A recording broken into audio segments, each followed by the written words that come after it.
Magandang hapon! Kumusta po? Narito po ulit ang update natin para sa lagay ng ating panahon.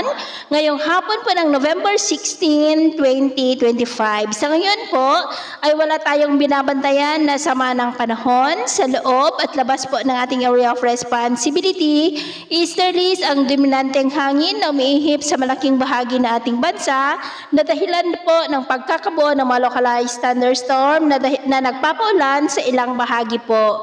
May ITCZ o Intertropical Convergence Zone na nag-extend sa may Mindanao at may amihan sa may extreme northern Luzon.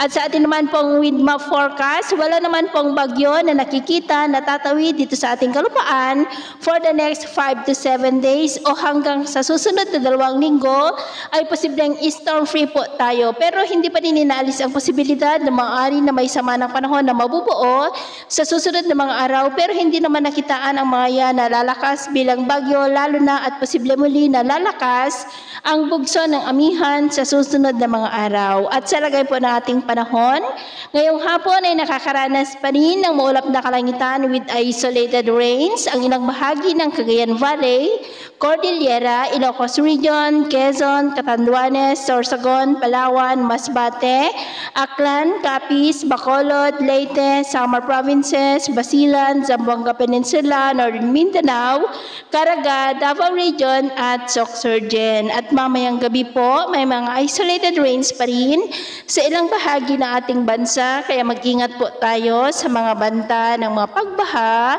at pagguho ng lupa.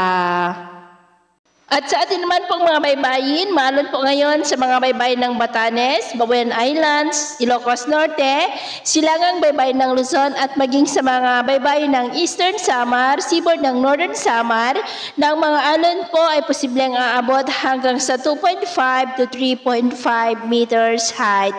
Kaya hanggat maaari po ay iwasan na muna natin ang papalaot dyan sa mga may kulay pula para po mas makaiwas sa mga sakunang pangkaragatan.